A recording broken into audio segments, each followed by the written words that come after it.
sentais vraiment mon dos qui se crispait en fait, voilà. Qui se crispait. Et ce ressenti-là, ça m'a interpellé. Je me suis dit, là, Farid, là c'est bon, là t'as touché le fond en fait. Donc voilà, après ensuite, rechute encore, rechute. Et là, à mon retour, j'ai pris la décision d'aller voir la DRH pour lui dire, c'est pour négocier un peu avec elle pour un départ en fait.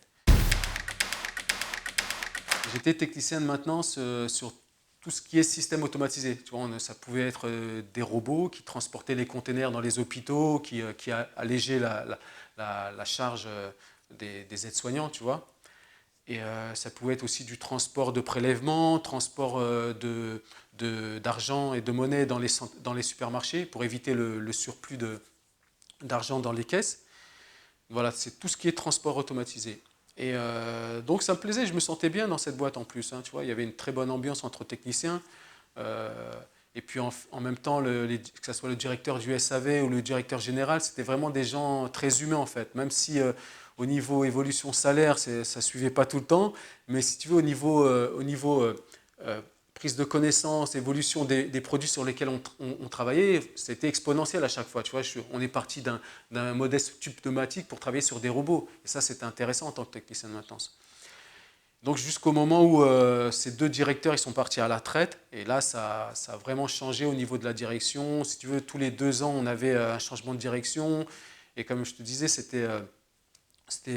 leur mentalité, leur politique, c'était win to win, mais c'était que eux qui gagnaient en fait. Les techniciens, ils ne gagnaient jamais dans l'histoire. Je m'étais investi en tant que délégué syndical, et voilà, à partir de 2010, si tu veux, il y a vraiment eu un changement de politique de la part de cette nouvelle direction, et voilà, c'était très conflictuel en fait. C'est à chaque fois lorsqu'il y avait des réunions de comité d'entreprise, j'étais pratiquement le seul à m'opposer à cette nouvelle politique, et c'est vrai que ça a commencé à me fatiguer. Tu réponds à un questionnaire, tu es vraiment face à une machine, quoi, face à ton PC. Et là, tu réponds à un questionnaire, et en fait, tu ne te rends pas compte en fait, que petit à petit, on va cerner ta personnalité. En fait. C'est ce qu'ils appellent le psytex, c'est des algorithmes qui permettent d'analyser un peu ta personnalité. Et, donc, au bout d'une semaine et demie, on arrive à te donner un premier résultat. Et c'est là que ça a été bluffant vraiment pour moi, en fait, parce que c'était vraiment, comme je dis, à la virgule près, en fait. C'était vraiment ça, en fait.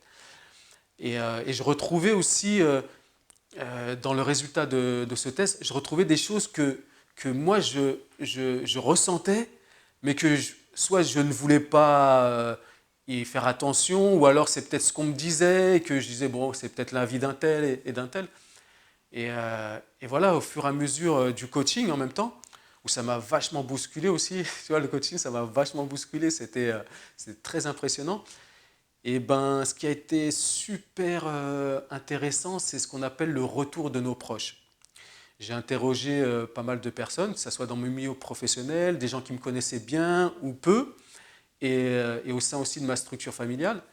Et c'était étonnant parce que tout ce qui revenait, c'était vraiment moi en fait. Dans les métiers qui m'étaient présentés, chiropracteur, garde forestier, zoologiste, biologiste, éducateur sportif aussi, je retrouvais tout ce qui m'animait, tout ce qui faisait partie de moi en fait. Apporter le bien-être aux autres, être à l'écoute des autres, trouver des solutions.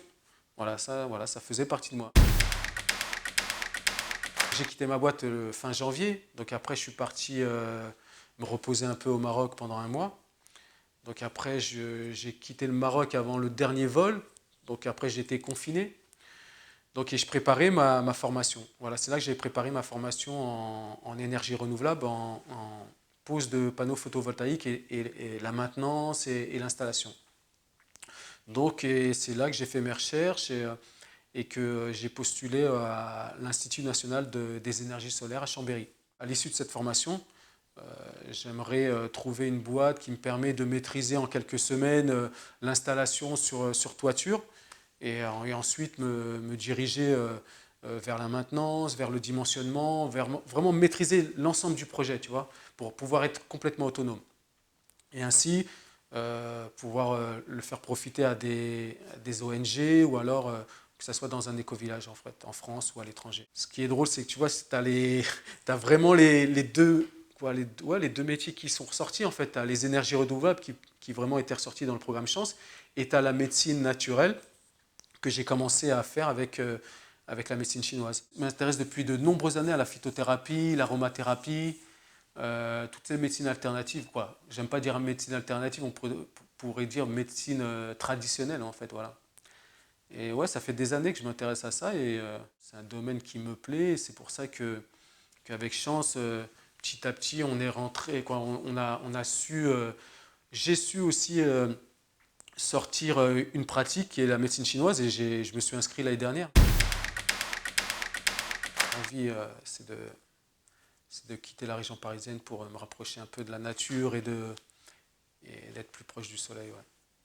Ce que j'ai appris sur moi, c'est plus le fait d'accepter ce qui ressortait, comme les valeurs qui me caractérisaient, c'est-à-dire apporter du bien-être aux autres, la générosité, mon intégrité.